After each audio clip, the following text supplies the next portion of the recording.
Gulay is life. Magluluto naman ako ng kalabasa, okra, yun, may kamatis, may sili, may sibuyas, may bawang. Igigisa ko siya ng konti. Tapos, lalagyan ko siya ng aking piniritong tupo. Ayan, tupo is life. Tapos, ayan ang aking saluyot, saka ang aking okra. Tapos, lalagyan ko siya mamaya ng spinach, nakalimutan ko lang kunin. Tapos, ang aking sahog ay ito. Kasi, mahal ng hipon na sariwa. Kaya ito, marami siyang hipon. Ayan.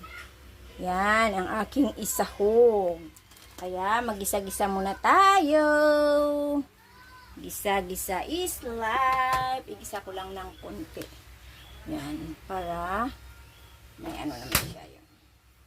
Mainit na yan, mantika ko. Ngayon, tapos hindi pala naka-ano, no?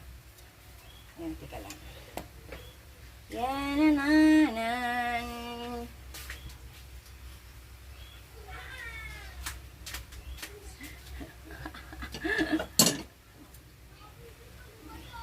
Ay, kalabaw ka.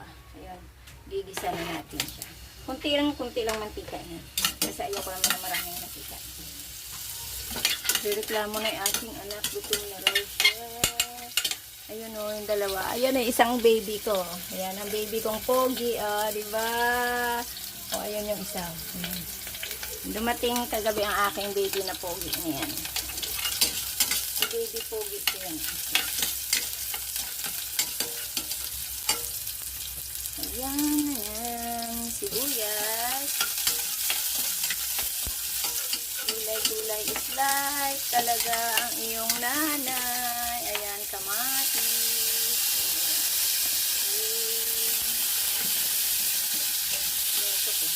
Kasi malakas yung apple.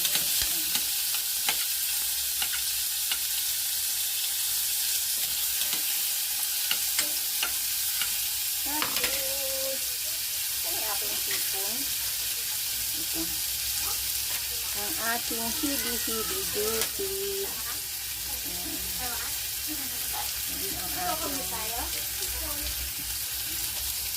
Nilagay ko na yung hidi ko. Ilagay ko na ang aking kalabasa.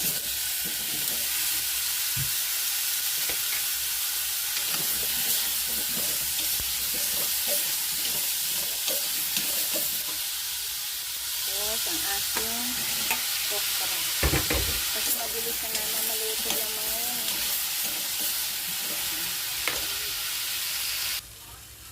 Nilagyan ko na siya ng water.